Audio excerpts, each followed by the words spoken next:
On today's show, I tell you why I was one of the worst examples of a great athlete you've ever seen, as well as how I'm doing on my 31-day challenge.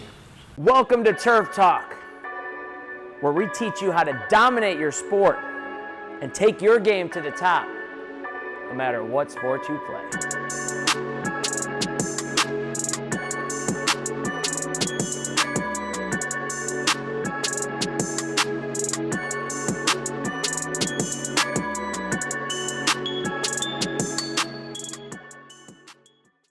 Hello, ladies and gentlemen, it is Brett Summers, and I am up here at the Top Shop tonight. It is Thursday, August 15th.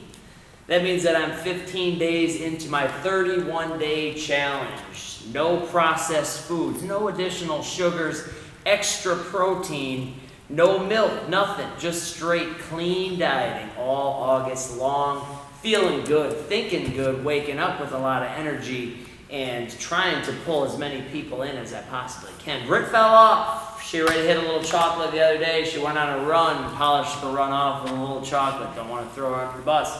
Blake has hit Perkins. Blake has hit Qdoba. Blake has hit several other things. So far I'm standing tall. Dizzard, have you cheated? Yeah. Oh, it sounds like all this. What did you hit? Let me hear. Oh, we are not speaking about that. Continue with your show. Okay, so we've got a few people that fell off of the old 31-day challenge, but I'm going strong. A couple other people I know who were doing it, they did fall off as well, and I'm sure a few other people who said that they were hitting technically it. you did too, because you microwaved your meals. Busted. No such thing. I am as dialed in as one could possibly be right now. Just took a picture a while ago, 15-day transformation. Abs are back. Ladies and gentlemen, abs are back. 33 years old, still cranking. Old man cranking.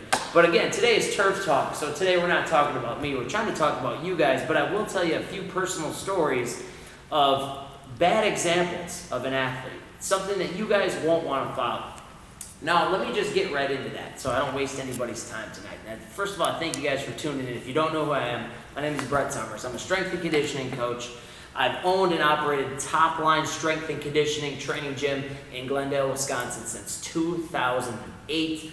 Got a video coming out in the next couple of days about my first few thousand days in business and what my thoughts were on that, some of the takeaways I had. So I think that'll be cool for anybody who wants to get into business. But tonight, I'm going to be breaking down a couple of examples of poor teammate, of a poor leader, and just a poor athlete in general. Now, to preface that, growing up, I may not have had the best example of how to treat other teammates, of how to carry yourself within a team, and how you should relate to some of your coaches and other people in authority. Okay, I kind of grew up with kind of being taught that it's okay to be, you got to be different than everybody else, which I love, right? Because now it's a double-edged sword. I never want to be like anybody else. But I was also kind of taught that you don't ever want to be like anybody else, and you always got to appear better than everybody else, and that means that you have to separate yourselves from everybody. Instead of helping them come with you, you just have to be set apart. You have to be better than everybody. They're just not with you. And that's just not a good thing to do, okay? So I always dress different. I was in like 3rd grade, and I'm at football practice, and my cleats are spatted. I've got a pro football helmet. I've got Don Mikowski, the quarterback of the Green Bay Packers, who is a family friend. I've got his wristbands on. I'm just trying to be different than everybody else. I got to be the first one done with everything. Anybody who's doing okay, I'm supposed to blaze right past them, not encourage them. Just a terrible example of a teammate, and I don't want anyone to be like that, okay? So a couple examples of that would be, again, always having to look different on the football field. I always had to be spatted. I always had to have eye black. I always had to have the Deion Sanders bandana. We're talking like 4th and 5th grade. Can you picture that, Blake? You know the kid out there? Now, did I back it up with a little bit of talent? Sure. But at the same time, I was limiting myself and what my potential could be because I was more focused on how things looked and how they appeared and what others' perception would be of me than I was actually about learning the game and building the relationships with my teammates. I was more worried about the look. Now, Blake, I don't know about you, but I've seen some guys that I know who didn't put in much work this offseason. They had the opportunity to, but I've seen some of the pictures with the football gloves this week, and they're down and the eye black, but no push-ups, no sit-ups, didn't show up, didn't put any work. I've seen it. I was a little bit of that. I looked like I was ready, but I wasn't actually ready for the game, okay? So not only was I not mentally prepared for the game, physically prepared for the game, but I was more worried about how other people would think that I looked out there. That's not going to exactly make you the greatest athlete in the world. So, you know, even down to another example in baseball, I was telling the guys about this earlier, you know, I had to wear my earrings, diamond earrings, during the baseball game, just so I looked good. I don't know how many guys out there are thinking about the jewelry and the chains. You'd say a lot of the guys are worried about the drip, right? I was wearing the drip before it was drip. A couple of, you know, it was ice at the time. So it was ice, you know, iced out crosses, earrings, you know. Menominee Falls guys are always a little gangster. So I'm wearing the earrings at one of our fall ball baseball games. Umpire's been, you know, kind of ragging on me, getting in my ear about it. I'm a catcher, so I'm with him. He's like, dude, take your earrings out, take your earrings out.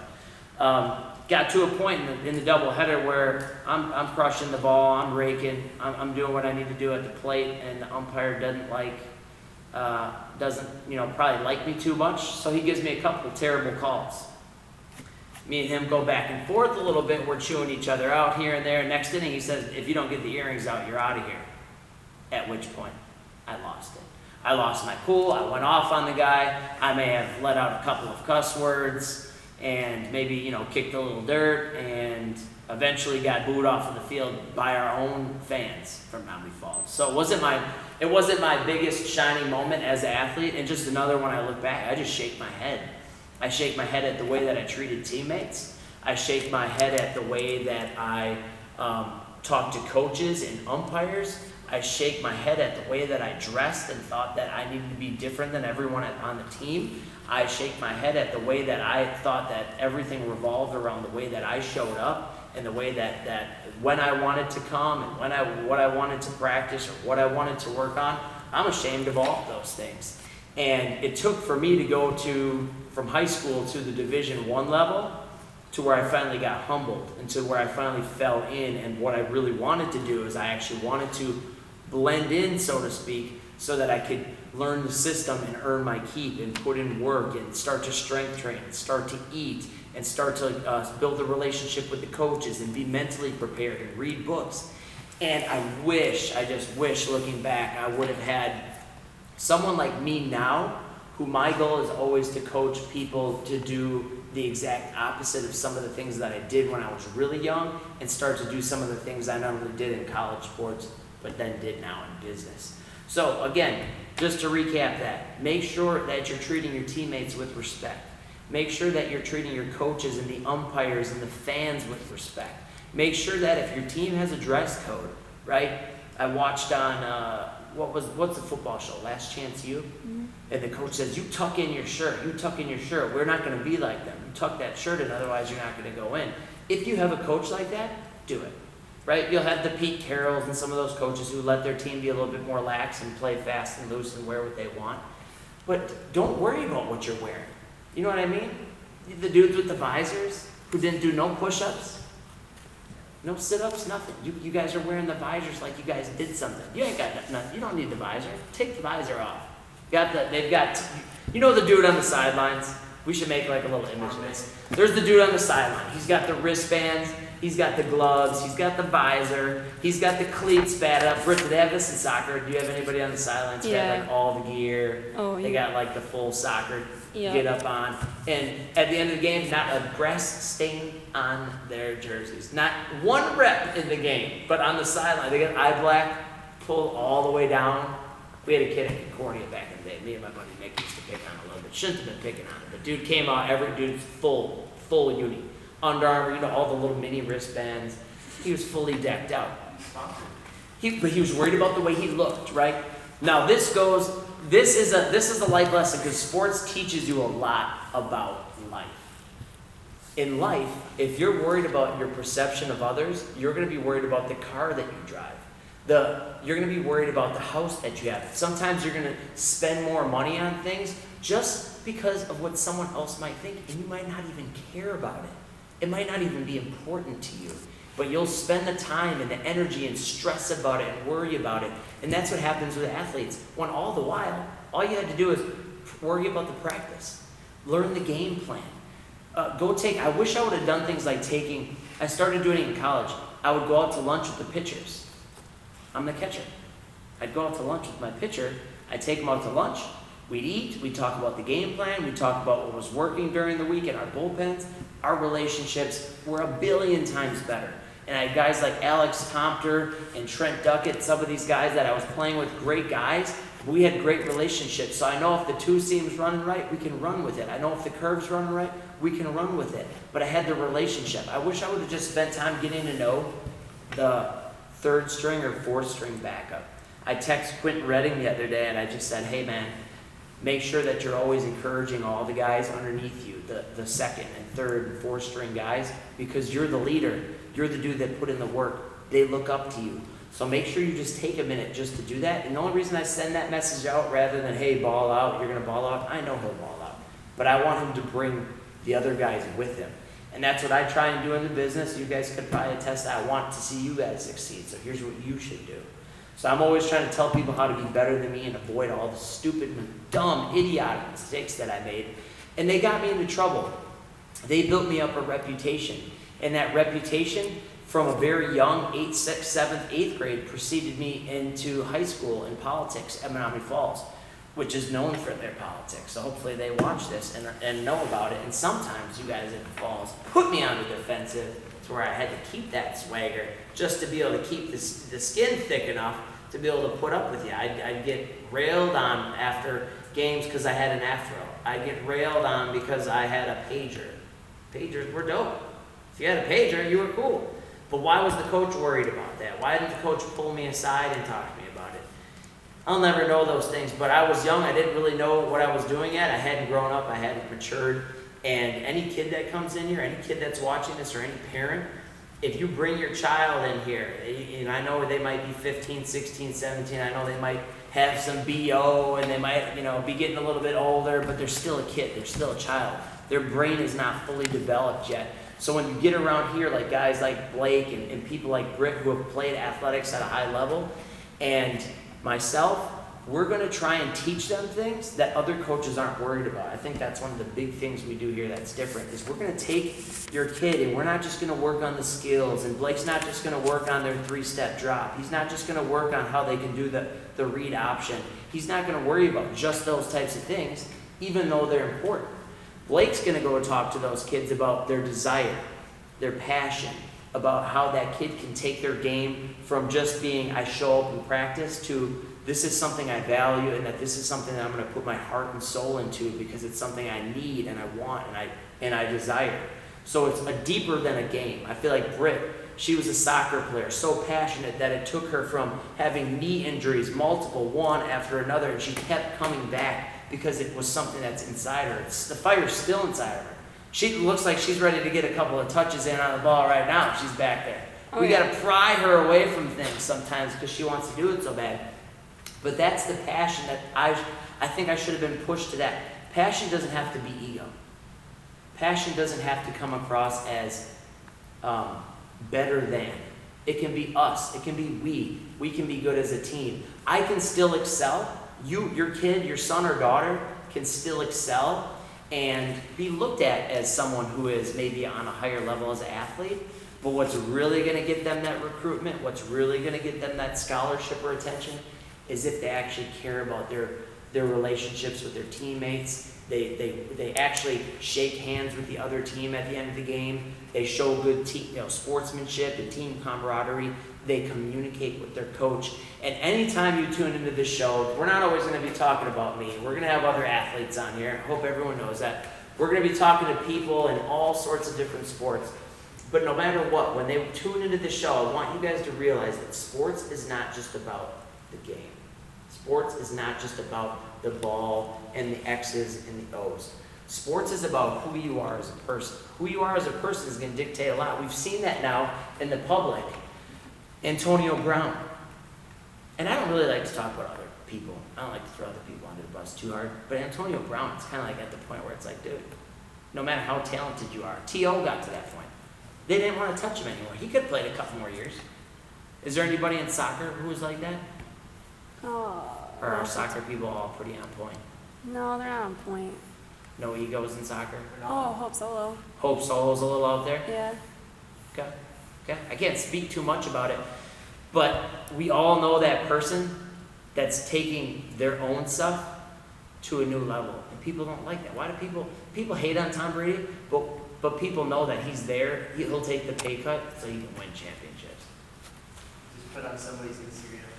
Get in your playbook. That's what you count. Get in your playbook? Said one of the rookies. Oh, did he? See, I like that. Tom Brady, the greatest of all time. They make their teammates better. They make the people around them better. LeBron did it. Kobe did it. Jordan did it. Greatness. Gretzky did it. They all did it. So the moral of all these stories is not that I'm the worst person in the world. The moral of the story is, had I been thinking the way I do now, and I treat business as my new sport. I love business. I love serving people and serving. We were talking about that today as a staff, about how much we want to do for customers. Every single person. I want them to pay $100 and get $1 million worth of value. That is like the main goal. And what if my thinking was like that in sports? Instead of my stat line, I need to go 3 for 4 and I need to throw every runner out who's trying to steal. What if my attitude was like, I want to go out and get my job done. I want to go out and make my teammates better. I want to go out and encourage guys that are struggling. I want to go, throw extra BP to that kid who threw me extra BP. I used to do that with Mike Getz at UWM when I was first getting there. Mike Getz was a All-American. I think he had a 53-game hit streak. I'm a walk-on freshman.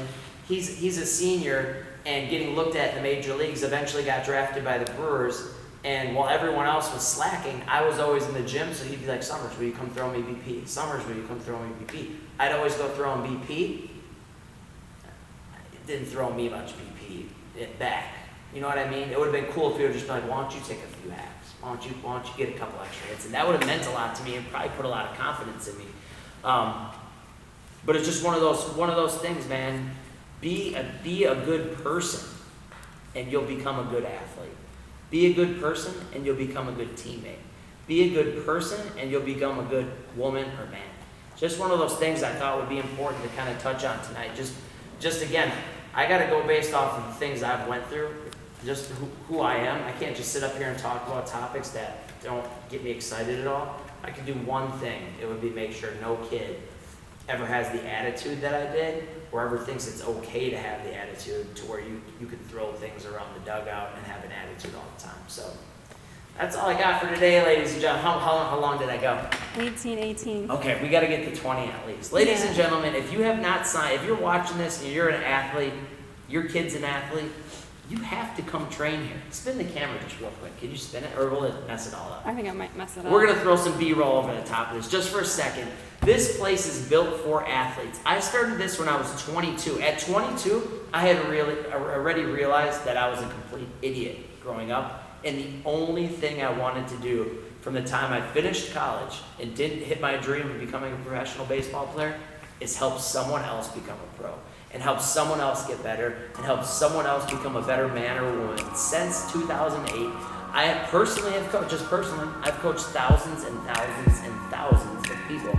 Personally, helping them get better, building relationships with people. And I would love your son or daughter to be a part of what we're doing here, because now it's not just me.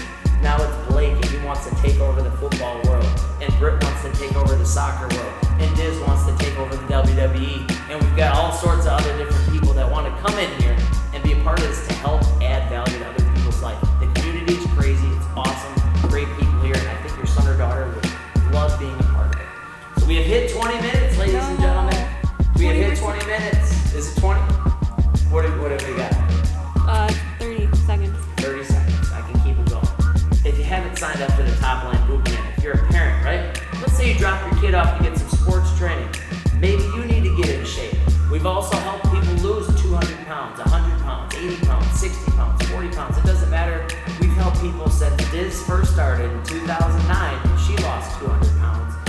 Get in best shape of their life. So if you just need to live a healthier lifestyle, be around supportive people, people who care about you, people who will send you a text message if you've been out for a while, if you've had some family troubles or are stressed out. This is the place to do it. You can't fake kindness. You either got it or you don't have it. You can spot a fake from a mile away. But it is what time tonight? It's 9:14, ladies and gentlemen. Thursday night. I promised the guys we'd be out here at 8:15. So we're late by 1 hour. It is what it is. I hope you guys had an awesome Thursday, an awesome weekend, or no matter when you're watching this video, it could be 2030 for all I know, and they could have me at the retirement home across the street. In any event, get in here. I'm sure we'll still be rolling. Hope you guys have an awesome day and enjoy the podcast, enjoy the show. Turf Talk is over. We're out. Hey, you. I know you're still there. You watched all the way till the end. You know what that tells me? It tells me that you would like to watch one of these videos after you finish this one. So don't be afraid. Go check this one out or go check this one out. Britt is doing a phenomenal job editing these videos and getting these videos up here. So take the time to watch it. Bump our minutes up. Subscribe to the channel. Share it with your friends. Share it with your grandma.